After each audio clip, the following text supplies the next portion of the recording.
किसान साथियों, कम लागत में ज्यादा उपज के लिए बुआई से पूर्व इफ्को नैनो डीएपी से बीज उपचार जरूर करें। बाजरा व तिल जैसी फसलों के लिए प्रति किलो बीज में 10 मिलीलीटर नैनो डीएपी का इस्तेमाल बीज उपचार में करें। कपास के लिए प्रति किलो बीज में 20 मिलीलीटर नैनो डीएपी का इस्तेमाल बीजोपचार में करें।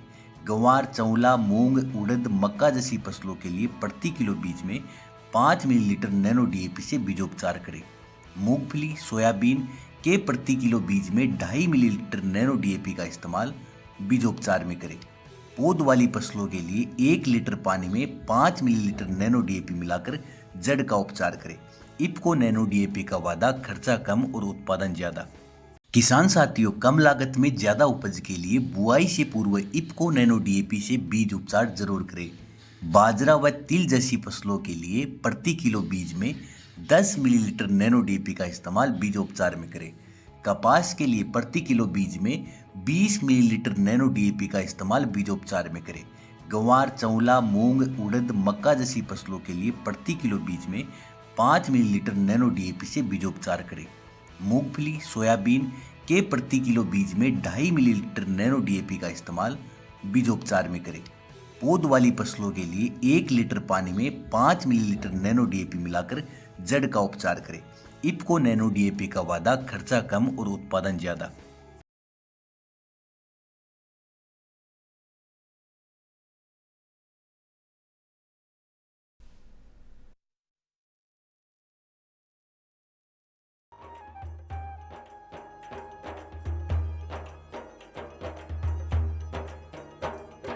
देख लो चौपाल रे सब बड़ा बडेरा आओ जी, सब लोग लगाया आओ जी, टाबरिया ने सब लियाओ जी। देख लो चौपाल रे सब बड़ा बडेरा आओ जी, सब लोग लगाया आओ जी, टाबरिया ने सब लियाओ जी।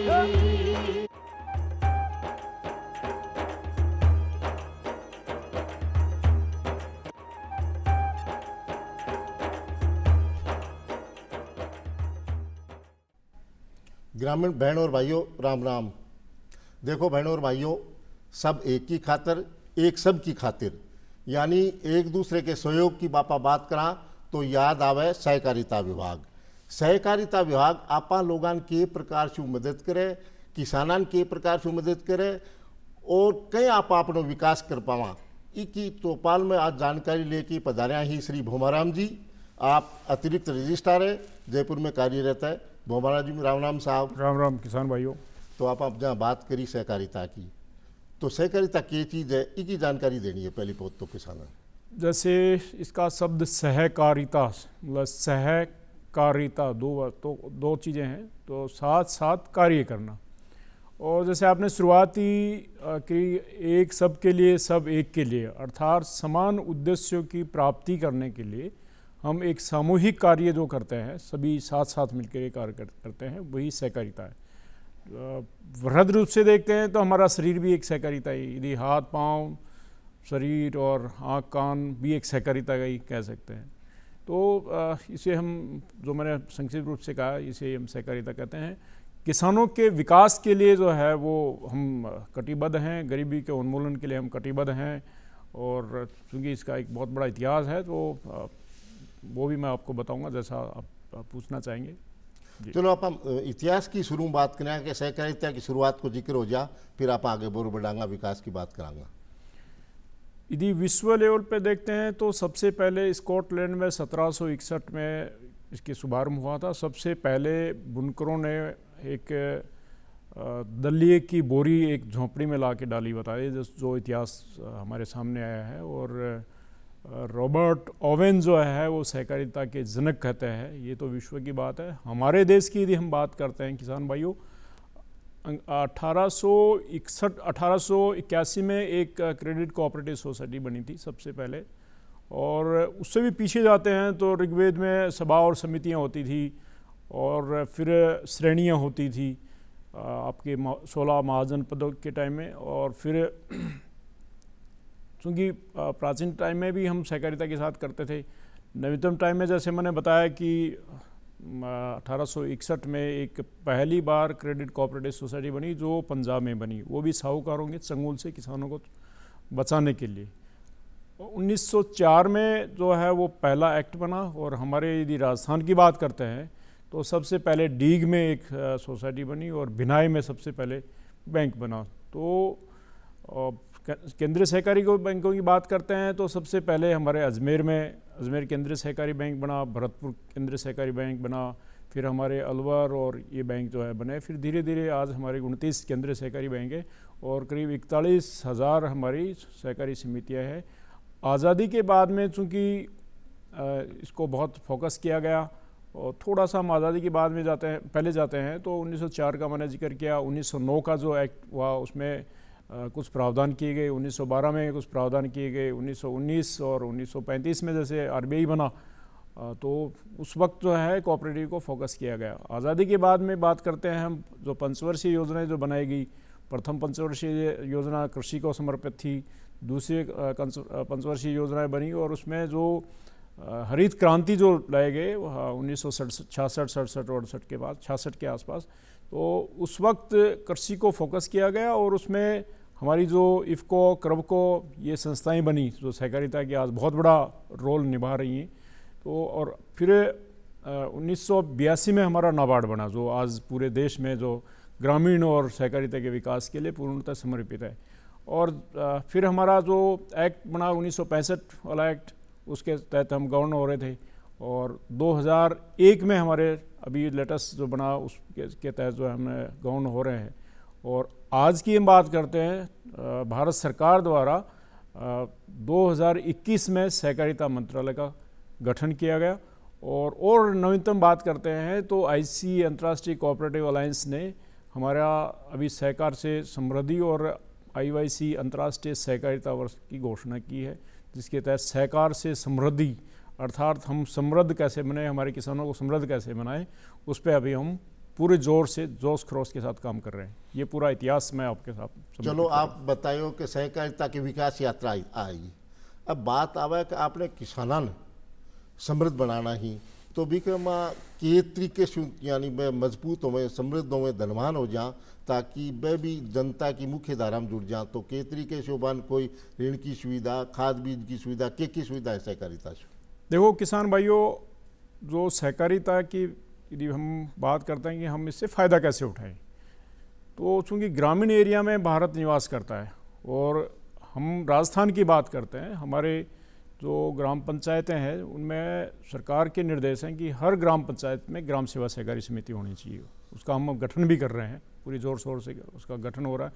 तो आप सबसे पहले ग्राम सेवा सहकारी समिति में जाओ। लोन यदि आपको नहीं मिला है या आपको लोन लेना है तो सबसे पहले आप शॉर्ट टर्म लोन लें। और शॉर्ट टर्म लोन के लिए आपके पास में भूमि होना अनिवार्य है। भूमि के जो आप कागजात ले जाएं, जो आपके पटवारी से खसरा गिरदावरी जमाबंदी उसका डिटेल ले जाएं, वहाँ अपना पंजीयन करवाएं। पंजीयन करवा करके जो कि आपको मेंबरशिप भी उस वहाँ लेनी होती है और खातेदारी की भी आप डिटेल आपको वहाँ देनी होती है।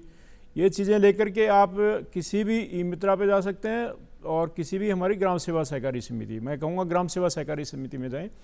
वहाँ आपकी ज़मीन के आधार पर आपकी MCL बनेगी, मतलब मैक्सिमम क्रेडिट लिमिट बनेगी। जैसे मेरे पास में 5 बीघा ज़मीन है तो 5 बीघा की ज़मीन के अनुसार जो DLC रेट होती है, DLC रेट जो डिस्ट्रिक्ट लेवल एक टेक्निकल कमेटी जो होती है वो बना करके देती है, जो पूरे राज्य में डिस्ट्रिक्ट की पैदावार के अकॉर्डिंग डिस्ट्रिक्ट की जो डिटेल होती है उसके अनुसार जो है तय की जाती है। उससे आपकी लिमिट जो है वो हमारे ग्राम सेवा सहकारी समिति का व्यवस्थापक बना देता है, तो उसके अकॉर्डिंग आपको लोन मिलता है। तो आप सबसे पहले शॉर्ट टर्म लोन का फ़ायदा उठाइए, मेंबर बनिए, फिर आपको और कहीं जाने की ज़रूरत नहीं है। अब हम फोकस कर रहे हैं कि हमारा किसान भाई कहीं दूसरी जगह नहीं जाए, हम सहकारिता से जुड़े ही हो। ST लोन का लोन आप ले सकते हैं। जैसे खरीफ का जो 1 अप्रैल से स्टार्ट होता है और उसको समय पर चुकाना होता है 6 माह के अंदर, तो उसको समय पर चुका करके और वापस लेना है तो वापस ले लें। इसके अलावा जैसे आपको लोन चाहिए घर में, जैसे भात है, छूछक है, या फिर ऐसे ही आपको कृषि से संबंधित कोई कार्य है, ट्रैक्टर लाना है, या फिर आपको टीन सेट बनानी है, पशुपालन के लिए कुछ करना है, तो हमारे एक सहकार संबल ऋण योजना है जिसमें 10 लाख तक का लोन किसान भाइयों को मिलता है। उस योजना के तहत 7.5 लाख रुपए का आपको टर्म लोन मिलता है और 2.5 लाख रुपए का आपको 7.5 तो कृषि लोन मिला और टर्म लोन मिलता है और 2.5 लाख आपको सीसी लिमिट मिलती है। इसके तहत जो 2.5 लाख रुपए जो मिलता है वो आपको साल में चुकाना है वापस। उस पैसे को आप बात सूचक छोटे मोटे काम, बच्चों की पढ़ाई लिखाई उसमें काम में ले सकते हैं। और साथ में मैं ये कहूँगा कि जैसे आप लोन जिस उद्देश्य से लेते हैं, जैसे आपने शॉर्ट टर्म लोन लिया तो जिस उद्देश्य से लेते हैं आप उसी में काम मिले। खेती के लिए लिया तो खेती में काम मिले आपको, खेती में आपको इनपुट्स के लिए जैसे खाद है, बीज है या फिर छोटे पेस्टिसाइड है वो वगैरह आदि के काम में जो लेना है उसी उद्देश्य से काम मिले। हाँ, यदि आपको जैसे कई बार होता है, जैसे मैंने जिक्र किया भात सूचक और छोटे मोटे काम के लिए, तो उसके लिए दूसरी योजना है जो मैंने आपको जिक्र किया, किसान संबल ऋण योजना, उसमें फ़ायदा लें। दूसरी हमारे जैसे बच्चों के एजुकेशन के लिए भी जो शिक्षा योजना है उसमें भी आप ऋण ले सकते हैं। और इसके साथ में हमारी एक ऋण योजना हो कि कृषक मित्र योजना, जिसमें आपको 3 लाख तक का लोन मिलता है, उसका भी आप फ़ायदा ले सकते हैं, जिसमें आपको 1.5 लाख तक तो 4% चुकाना है। उसके बाद में जो 1.5 लाख तक तो आपको लोन ब्याज नहीं लगेगा, उसके बाद में 4% लोन ब्याज देना पड़ेगा। तो वो भी एक अच्छी ऋण योजना है। इन्हीं ऋण योजनाओं की, क्योंकि हमारे पास खूब ऋण योजनाएं हैं, उनका आप फ़ायदा लें और समय पर चुकाएं। ये नहीं कि हमने ले लिया माफ़ हो जाएगा, हम चुकाते नहीं हैं। तो क्योंकि आज जैसे मैंने लोन लिया है, समय पर चुकाऊंगा तो दूसरे किसान के काम आएगा। यदि आपने समय पर नहीं चुकाया है तो हमारे वो ओडी हो जाएगा, आपको पुनः लोन नहीं मिल पाएगा। तो मैं किसान भाइयों आपसे ये कहूँगा, जिस उद्देश्य से आपने ऋण लिया है उसी उद्देश्य में काम करें और जब इसका समय आता है तो उसी समय पर इसको चुकाएं, ताकि ओडी नहीं हो, ओवरड्यू नहीं हो। जी, तो ग्रामीण भाइयों, किसान भाइयों, बोमाराम जी आप बात बता दी है कि एक तो आपने सहकारिता में जुड़ना है तो आपकी ज़मीन का कागज़ लेके आपके पास की ई मित्र पर जाओ और भी पर सारी की सारी ई मित्र पर जाके प्रक्रिया अपनाओगा, रजिस्ट्रेशन हो जाओगा और आप सहकारिताओं जुड़ जाओगा। कोई लंबी चौड़ी भी की फीस को नहीं, थोड़ी बहुत फीस है बस चुका दो और सहकारिताओं जुड़ लोगा तो फिर आपने सारो ज्ञान होते रहेगा। सहकारिता को जो भी आपनो गांव में सहकारिता समिति बनी रही है भी जाके पतो करता रहो और भी को लाभ उठाता रहो। ई मित्र की अपेक्षा हमारी ग्राम सेवा सहकारी समिति में जाएं, ज़्यादा अच्छा होगा। और कोई फीस नहीं है, मात्र मेंबरशिप के आपको मेंबर बनाएंगे तो उसकी आप रसीद अवश्य लें। जी, ई मित्र की बजाय सीधो ही सहकारिता। हाँ, हमारी ग्राम सेवा सहकारी समिति कार्यरत हैं। हमारे जो व्यवस्थापक हैं वो आजकल बहुत डेडिकेटेड और कंप्यूटर के साथ में काम कर रहे हैं। कंप्यूटराइज हमारी हो रही है सारी ग्राम सेवा सहकारी समिति, तो कहीं इधर उधर बटने की आवश्यकता नहीं है। अच्छा, तो बात करें आप सहकारिताओं समृद्धि की ओर, सहकारिताओं समृद्धि की ओर, यानी आदमी कहीं आगे बढ़ा है, किसान भाई ये गांव में अंतिम छोर पर रहने वाला आदमी, ये भी जानकारी हो। हमारे केंद्रीय सहकारी मंत्री महोदय जब सहकारिता मंत्रालय को संभाला 2021 में, जब हमारा सहकारिता मंत्रालय का गठन हुआ, उसके बाद में एक तरह से क्रांतिकारी परिवर्तन हो रहे हैं, जिसके तहत में करीब 54 नवाचार प्रारंभ किए गए पूरे देश में, जिसमें 18 नवाचार बहुत महत्वपूर्ण है। 54 में अभी और प्लस हो गए तो 57 हो गए हैं। 18 नवाचारों की मैं आपके सामने रखना चाहूँगा, जिसमें सबसे महत्वपूर्ण हमारा उन्हीं का मैं जिक्र करूँगा। सबसे ज़्यादा हमारी पैक्स को कंप्यूटराइजेशन करना है, अर्थात हमारी 8199 ग्राम सेवा सहकारी समितियाँ जो अभी कार्यरत हैं और भी हम गठन करते जा रहे हैं, उन समस्त को कंप्यूटराइज करना है। हमारी करीब 6781 ग्राम सेवा सहकारी समितियों में हार्डवेयर डिप्लॉय कर दिया है और करीब 5000 समितियां ऐसी हैं जिनका हम गो लाइव की पोजीशन में ला चुके हैं, अर्थात पूर्ण रूप से कंप्यूटराइज कार्य हो रहा है। आज ही भारत सरकार द्वारा वीसी की जा रही थी, उसमें पूरे देश में कंप्यूटराइजेशन में बेस्ट कार्य करने वाला हमारा राज्य इंक्लूड हुआ है, जिसमें उन्होंने जिक्र भी किया, एक दूसरे राज्यों को भी कहा कि राजस्थान की ओर देखिए, राजस्थान कितना बेस्ट कार्य कर रहा है। तो पैक्स हमारी सारी कंप्यूटराइज होंगी, अभी हो रही हैं और कैरी ऑन है। हम इसको युद्ध स्तर पर कर रहे हैं। माननीय मुख्यमंत्री महोदय और हमारे सहकारिता मंत्री महोदय ने भी निर्देश दिए हैं कि हम किसी भी क्षेत्र में पीछे नहीं रहें, सहकारिता को बहुत स्ट्रॉन्ग करें और कंप्यूटराइजेशन को बहुत फोकस करें। साथ में हमारी जैसे ग्राम सेवा सहकारी समिति हैं तो उसमें पैक्स एज CSC अर्थात कॉमन सेंटर के रूप में डेवलप किया जाना है। क्योंकि पैक्स कंप्यूटराइज हो रही हैं तो 300 सेवाएं ऐसी सेवाएं हैं जो हमारी ग्राम सेवा सहकारी समिति में उपलब्ध होंगी, जिसमें आपके पासपोर्ट से संबंधित जानकारी है या फिर आपको टिकट का काम है, ई टिकट है, आपके बीमा की सेवाएं हैं, और ई मित्र पर जितनी भी सेवाएं उपलब्ध होती हैं वो सारी हमारी ग्राम सेवा सहकारी समिति पे उपलब्ध होंगी। साथ में जैसे फार्मर रजिस्ट्री कैंप्स जो हुए थे अभी, वो भी हमारे ग्राम सेवा सहकारी समितियों में होंगे, तो किसान भाई वहाँ से भी फ़ायदा ले सकते हैं। और कोई ज़्यादा चार्ज नहीं है, मतलब मिनिमम चार्जेज के रूप में जो है वो उनका रनिंग कॉस्ट निकल जाए इतना ही उसमें वसूल कर रहे हैं, ज़्यादा वसूल भी नहीं कर रहे हैं। तो CSC के रूप में हमारी GSS डेवलप हो रही हैं। साथ में हम विश्व का सबसे बड़ा गोडाउन हमारा देश विकसित हो, हमारे सबसे पहले गमूड़वाली में प्रारंभ किया, जो गंगानगर में हमारी ग्राम सेवा सहकारी समिति। ऐसे ही राज्य सरकार ने घोषणा की कि 500 MT के 100 गोडाउन जो है वो निर्माणाधीन अभी हो रहे हैं। अभी हम अगले माह के अंदर उनका उद्घाटन प्रारंभ कर देंगे। 95 गोडाउन्स में अभी काम चल रहा है, और ऐसे ही जो उनकी विश्व के गोडाउन के रूप में डेवलप होने के बाद में हमारा इसके पैरेलल हमारी ग्राम सेवा सहकारी समितियाँ, जिसको हम FPO के रूप में भी डेवलप कर रहे हैं, अर्थात GSS जो है फार्मर प्रोड्यूसर ऑर्गेनाइजेशन के रूप में भी डेवलप हो रही हैं। अभी हमने 18 ग्राम सेवा सहकारी समितियों का 18 ब्लॉक्स का चयन किया है, 50 और ब्लॉक्स का चयन किया है। उसमें ये देखा गया था माननीय मुख्यमंत्री महोदय के ये एक विजन था कि एक जिला एक प्रोडक्ट हो, तो हमारी ग्राम सेवा सहकारी समितियों में ऐसी एरिया छांटा गया है, जैसे भुसावर में आपके अचार होता है, हमारी सोजत में मेहंदी होती है, मथानिया में जो मिर्च होती है, नागौर में आपके जीरा और इसबगोल होता है, झालावाड़ में हमारे धनिया होता है। तो ये प्रोडक्ट हैं जिसके तहत हम प्रोसेसिंग यूनिट और प्रोसेसिंग यूनिट के साथ में हमारे गोडाउंस वगैरह उनका निर्माण करके हम पैक्स एज FPO के रूप में युद्ध स्तर पर कार्य कर रहे हैं। ऐसे ही हमारी 3 सहकारी समितियां हैं जो नेशनल लेवल की हैं, उनका जिक्र करना बहुत ज़रूरी है। जिसे हम कहें कि ऑर्गेनिक सोसाइटी है, जिसमें जो ऑर्गेनिक रूप से उत्पाद कर रहे हैं किसान भाई, हमारी ग्राम सेवा सहकारी समितियों को हम कह रहे हैं कि उन ऑर्गेनिक सोसाइटियों के जो हमारे GSS मेंबर बनेंगी, तो आप हमारी उन GSS से जुड़े हैं तो आपके ऑर्गेनिक प्रोडक्ट को हम मार्केट उपलब्ध कराएंगे। ऐसे ही जो है हमारी बीज सहकारी समिति है, जिसे BBSSL बोलते हैं, उन समितियों जो भी हमारी ग्राम सेवा सहकारी समिति हैं, अच्छे उन्नत किस्म के बीज आपको उपलब्ध कराए जाएंगे, और हमारी ग्राम सेवा सहकारी समिति उसके मेंबर बनेंगी। उसमें उनको 1.5 से लेकर के 4% तक उनको बेनिफिट होगा।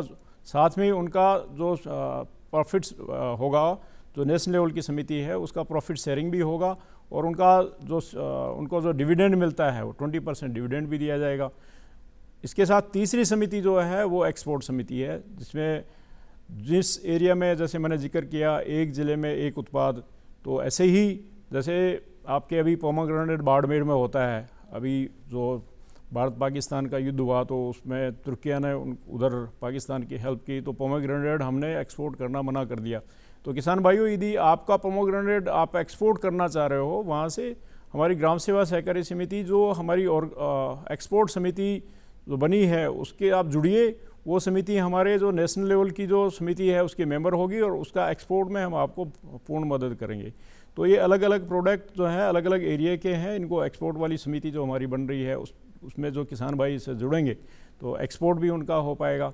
ऐसे ही हमारी जो जन औषधि केंद्र जो है हम डेवलप कर रहे हैं सहकारिता के माध्यम से, तो जन औषधि केंद्र भी जो है जेनरिक दवाएँ उपलब्ध हो पाएंगी, सस्ती दवाएँ जो है मिल पाएंगी। साथ साथ में हमारे, चूँकि ये मेजर चीज़ें बताई मैंने, हमारे जितने भी महिला सहकारी सोसाइटी हैं उनको भी हम प्राथमिकता दे रहे हैं।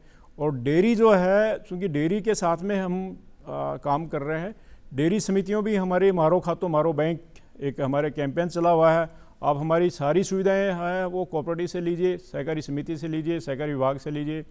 तो मारो खातो मारो बैंक के तहत हम समस्त किसान भाइयों को कह रहे हैं जो दूध उत्पादन कर रहे हैं, तो वो हमारे खाता, जो आपका खाता है वो हमारे कोऑपरेटिव बैंक में खोलिए। आपको अन्यत्र कहीं जाने की ज़रूरत नहीं है। हमारी ग्राम सेवा सहकारी समिति आपको सारी सुविधाएं उपलब्ध कराएगी, जिसमें आपको शॉर्ट टर्म लोन भी चाहिए या फिर आपको किसान समृद्धि के लोन चाहिए, ट्रैक्टर का लोन चाहिए, तो हमारी GSS के माध्यम से और हमारे केंद्रीय सहकारी बैंकों के माध्यम से किसान भाइयों को लोन मिल पाएगा। चलो आप इतनी बात बताइए, बीके बाद में लोन बहुत महत्वपूर्ण है, यानी कर्जों ले किसान भाई जो को कर्जों ले टेम पर चुकाने को भी इनके फायदो है, टाइम पर चुकावे तो के तो बिन सहकारिता समिति ने फायदो है और के किसान भाई ने फायदो है की जानकारी दी। देखो किसान भाइयों, यदि समय पे आप चुकाते हो तो सबसे पहले तो आपको ओवरड्यू जो है वो आप होंगे नहीं, तो आप जो है ऊपर जो है ब्याज आपको नहीं देना पड़ेगा। जैसे राज्य सरकार घोषणा आपकी बार की 25,000 करोड़ किसान भाइयों को अल्पकालीन ऋण दिया जाएगा, उसको यदि आप समय पर चुकाते हो तो आपको 7% ब्याज, चूँकि उस पर देय होता है, केंद्र और राज्य का उसमें कंट्रीब्यूशन होता है, तो 7+2 यदि आप नहीं चुकाते हो तो 9% आपको ब्याज चुकाना पड़ेगा, जिसे हम कहते हैं कि ये ब्याज मुक्त ऋण है। तो वो ब्याज मुक्त नहीं हो पाएगा, 9% तो वो हो गया, और चूँकि आप अवधि पार हो गए तो आपको आगे लोन नहीं मिल पाएगा। ये तो किसान भाइयों आपको नुकसान है एसटी लोन पे। यदि दूसरा लोन लेते हो आप, मान लो कि आपने दूसरा लोन लिया जो किसान संबल ऋण योजना लिया, तो वो नहीं चुका पाओगे तो ओडी हो जाओगे। ओडी हो गए तो फिर आपको ब्याज 2% और चुकाना पड़ेगा। तो ये तो किसान भाइयों को नुकसान है, और भी लोन नहीं मिल पाएगा। आप नोड्यूज लोगे तो नोड्यूज नहीं दे पाएंगे, ये तो उसको हुआ नुकसान। अब हमारी जो सहकारी समिति है, वो सहकारी समिति चूँकि ओडी होने के कारण से वो रिसाइकलिंग से हट जाएगा एक तरह से। उसका यदि ओडी बढ़ जाएगा तो उसको एक तरह से उनको प्रोविज़न करने पड़ेंगे, लॉस के प्रोविज़न करने पड़ेंगे। आपके स्टैंडर्ड, सब स्टैंडर्ड, डाउटफुल, 3 टाइप की जो कैटेगरी हैं, तो उसमें उनको क्लासिफिकेशन करना पड़ेगा। तो समिति को भी वापस नहीं मिल पाएगा। समिति चूँकि बैंक को नहीं चुका पाएगी, और बैंक यदि आगे अपेक्स बैंक को नहीं चुका पाएगा, और अपेक्स बैंक यदि नाबार्ड को नहीं चुका पाएगा तो नाबार्ड को रिफाइनेंस नहीं करेगा, तो पूरे साइकिलिंग टूट जाएगी। इसलिए मेरा सभी किसान भाइयों से ये निवेदन है कि आप लोन लो, उसी काम में लो, और उसको समय पर चुकाओ। तो किसान भाइयों, बोमाराम जी की बात मेरा अच्छी तरह समझ में आ गई, तो आप लोगों के भी आ गई होगी। यानी आपन कर्जो लेनो है तो कर्जो टाइम पर भी चुकानो है, ताकि आपन असली फायदो मिल पावे। एक ही आप गाँव में जावा, कई बार गाँव में जावा तो गाँव में के तू तेलो लोन नयो पुराणो करा लियोगी, नयो पुराणो करा लियो कि वो नयो पुराणो की है, कहीं करानो चाहिए, नहीं करानो चाहिए, की चीज़ है की जानकारी भी दो। देखो, नए पुराने के लिए मैं नहीं कहूँगा कि नया पुराना जो है वो, मेरे एक टर्मिनोलॉजी है। मैं भी गाँव का आदमी हूँ, ठीक है। मेरे गाँव में भी, गाँव मांदरी, तहसील खेतड़ी, जिला झुंझुनू में जो है वहाँ का रहने वाला हूँ। मेरे गाँव में भी ग्राम सेवा सहकारी सोसाइटी खुली हुई है। तो कई बार मेरे से पूछते हैं कि भाई वो नए पुराणों क्या है, मैंने बताओ तो सही। तो नए पुराणों को मतलब, जैसे किसान भाइयों आपने खरीफ में लोन लियो, 1 अप्रैल से खरीफ स्टार्ट होता है, वो में लोन लियो, तो चूँकि आपको 31 मार्च तक उसको चुकाना होता है। वो आपको फिजिकली रूप से चुकाना है ना। हम कभी नहीं कहते हैं कि ये नया पुराना करें, लेकिन आपके व्यवस्थापक जो उसको जमा कर लेता है, फिजिकली रूप से वो आपको जमा कराना होता है। तो कई बार मैं तो कहता हूँ कि ये परिपाटी सही नहीं है। कई बार फिजिकली रूप से जमा नहीं होकर के और उसको वापस लौटाना जो है, क्योंकि वापस वो लोन लेता है, तो एक गलत परिपाटी है, ये नहीं करनी चाहिए। और नए व्यवस्थापकों को करने चाहिए, नए आप किसान भाइयों को करना चाहिए। फिजिकली रूप से आप लोन लो और फिजिकली रूप से उसको जमा कराओ, वापस चाहिए तो आप दूसरे दिन जो है वो लोन वापस ले लो।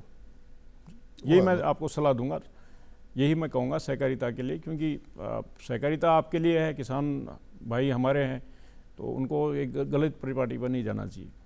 अच्छा, किसान ले तो कर्जो ले तो कोई खेतीबाड़ी के लिए या कोई पशु व्यवसाय के लिए, अरबिन काम ले ले और दूसरे धंधे में, तो इनकी कहना चाहोगा? देखो, जो एसटी लोन है, शॉर्ट टर्म फाइनेंस है, वो मूलतः उसका उद्देश्य कृषि इनपुट्स के लिए। इनपुट्स का मतलब जैसे आपने खाद चाहिए, बीज चाहिए, हल जोतना है, हड़ाई को पैसे देने हैं, तो उसके लिए चाहिए, है ना। तो उसको काम में उसी में लेना चाहिए।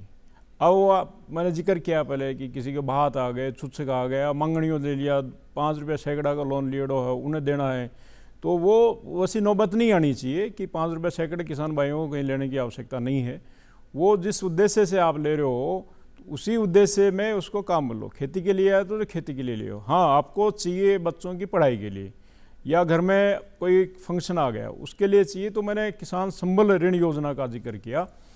उस किसान संबल ऋण योजना में आपको 7.5 लाख रुपए तो टर्म लोन मिलता है, अर्थात आप ट्रैक्टर ला सकते हो, आप थ्रेसर ला सकते हो, आप अपने टिन शेड ला सकते हो, पशुपालन के लिए कुछ ला सकते हो। 2.5 लाख रुपए जो लोन मिलता है किसान संबल ऋण योजना, आप व्यवस्थापक संपर्क करें, या हमारी जो केंद्रीय सहकारी बैंक की जो ब्रांच है वहाँ से कहें किसान संबल ऋण योजना लॉन्च चाहिए। 2.5 लाख जो मिलता है ना, वो इसी काम के लिए मिलता है कि आप भात, छूछा, कैश लिमिट जो भी आप जिसमें भी काम में लेना चाहें ले सकते हैं, लेकिन ये ध्यान रखना है कि उस पैसे को वापस जमा करा दें, वो वापस जो है रिन्यूअल करवा दें, एक तरह से लिमिट होगी वो। तो जिस उद्देश्य से लिए उसी उद्देश्य में काम में लो। यदि दूसरे काम में लेंगे तो फिर आप उसको चुका नहीं पाओगे तो फिर आप ओडी हो जाओगे, फिर आपको नुकसान हो जाएगा। तो इसलिए ऐसे चंगुल में नहीं फंसो, यही मैं आपको सलाह दूंगा। तो किसान भाइयों, जेके खातर आप ऋण लियो है, बी चीज़ में काम लेनो है, गांठ मान लेनी है, बी चीज़ में काम लेके और आगे बढ़ना है। अब बात आपके किसान भाई आपकी उपज बेचे तो इन सहकारिता विभाग भी की के सहयोग करे, इसकी भी जानकारी हो जाए। देखो, हमारे ग्राम सेवा सहकारी समिति में जो खरीद केंद्र हैं, साथ ही हमारी क्रय विक्रय सहकारी समितियां जो है ब्लॉक लेवल पर बनी हुई हैं, वो हमारी राजफेड की जो एक हमारी स्टेट लेवल की एजेंसी है उसके केंद्र हैं। राज्य सरकार और भारत सरकार जो एमएसपी की घोषणा करती है, नेफेड जो कि एक नेशनल हमारी सहकारी समिति है, सहकारी संस्थान है, वो हमारे जो राजफेड के माध्यम से, एफसीआई के माध्यम से गेहूं, साथ में दलहन और तिलहन, इन दोनों को समय समय पे एमएसपी की घोषणा करते हुए, जिसमें हमारी मूंगफली भी आती है, आपके चना भी आता है, आपके चना के साथ साथ में हमारे गेहूं वगैरह जो है वो उसके एमएसपी की खरीद करती है। तो यदि मार्केट में भाव कम है तो हमारी ग्राम सेवा, हमारी जो खरीद केंद्र है, अर्थात हमारे राजफेड के माध्यम से नेफेड यदि खरीद करता है, राज्य सरकार के, केंद्र सरकार के निर्देश होते हैं कि इसमें आपको एमएसपी में खरीद करनी है। तो वो जो भाव मार्केट में यदि ज़्यादा है ना, मार्केट में ज़्यादा है, हमारे चूँकि एमएसपी की घोषणा मार्केट के उसको उन सारी परिस्थितियों को देखते हुए तय किया जाता है, तो भाव किसी प्रोडक्ट के, किसी उत्पाद के मार्केट में तो कम है और हमारे ज़्यादा है, तो किसान को जो मार्जिन है एक तरह से वो उनको फ़ायदा होता है। इसमें चूँकि छोटी मोटी कई जगह हमने सुनी बदमाशी, तो किसान भाइयों मैं आपको अवेयर करना चाहूँगा, कहीं पे भी यदि कोई बदमाशी हो रही तो राजफेड को या सहकारी विभाग के हमारे अतिरिक्त रजिस्ट्रार, उनको व्यक्ति से अवगत कराएं, हमें अवगत कराएं, बताएं कि जो है हमारे साथ में ऐसी कोई बदमाशी हुई, तो संभवतः उसमें बदमाशी की कोई गुंजाइश नहीं है, क्योंकि वो भी खरीद जो भी हो रही है हमारी ऑनलाइन हो रही है, मतलब उसमें कहीं ऐसी गुंजाइश नहीं छोड़ेगी कि कोई बदमाशी करे, क्योंकि उसमें भी उसका प्रक्रिया है। सबसे पहले आप अपना उत्पाद का जो है एक टोकन लेंगे, उसमें आपको डेट दी जाएगी, उसमें तुलाई के लिए आप उपस्थित होंगे, फिर आपकी उसकी क्वालिटी चेक की जाएगी, क्वालिटी चेक करने के पश्चात जो है वो आपकी खरीद होगा, फिर हम उसको स्टोरेज में लगाएंगे, जो हमारे स्टोरेज में चले जाते हैं, फिर आपको पूरी साइकिलिंग के साथ में जो एजेंसी ने उसको ख़रीदा है उसका पेमेंट ऑनलाइन आपके सीधे खाते में आएगा। जी अच्छा, एक IYC की चीज़ है, इसकी भी जानकारी हो जाए। देखो, मैंने जिक्र किया जो हमारे सहकार से समृद्धि और यूनाइटेड नेशंस ऑर्गेनाइजेशन जिसका न्यूयॉर्क में हेडक्वार्टर है, ऐसे ICA अंतर्राष्ट्रीय कोऑपरेटिव अलायंस जिसका जिनेवा में हेडक्वार्टर है, पिछले साल, ये बड़े गौरव की बात है, हम गौरव की बात इसलिए कह रहे हैं कि पूरे विश्व की पंचायत सहकारिता की उसका सम्मेलन हमारे देश की राजधानी में होता है, जिसमें मैं भी गया था। तो वहाँ पे घोषणा की गई थी, क्योंकि घोषणा UNO करता है, उसमें ये जो 2025 वर्ष है, इसमें ये कहा गया कि भारत बहुत अच्छा काम कर रहा है इसमें सहकारिता में, तो क्यों न भारत को इसकी मेज़बानी दी जाए। तो जो हमारे जो ICA की जो मीटिंग हुई वो हमारे यहाँ हुई। तो अंतर्राष्ट्रीय कोऑपरेटिव वर्ष 2025, इसे ही IYC 2025 कहते हैं। चलो भोमाराम जी, आपनो टाइम अठे लगभग खत्म हुआ है, आप पधारिया और मतलब सहकारिता और किसान समृद्ध के आवे इसकी जानकारी ली, आपको बहुत बहुत धन्यवाद। किसान भाइयों, टोपाल को टाइम अठे खत्म हुआ, चला, राम राम साहब। राम राम किसान भाइयों।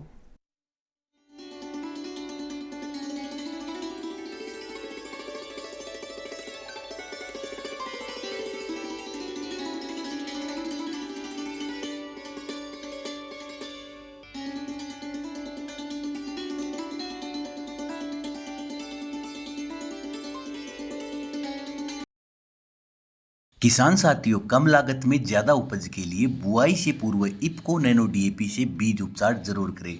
बाजरा व तिल जैसी फसलों के लिए प्रति किलो बीज में 10 मिलीलीटर नैनो डीएपी का इस्तेमाल बीजोपचार में करें। कपास के लिए प्रति किलो बीज में 20 मिलीलीटर नैनो डीएपी का इस्तेमाल बीजोपचार में करें। गंवार, चौला, मूंग, उड़द, मक्का जैसी फसलों के लिए प्रति किलो बीज में 5 मिलीलीटर नैनो डीएपी से बीजोपचार करें। मूंगफली, सोयाबीन के प्रति किलो बीज में 2.5 मिलीलीटर नैनो डीएपी का इस्तेमाल बीजोपचार में करें। पौध वाली फसलों के लिए 1 लीटर पानी में 5 मिलीलीटर नैनो डीएपी मिलाकर जड़ का उपचार करें। इफ्को नैनो डीएपी का वादा, खर्चा कम और उत्पादन ज़्यादा।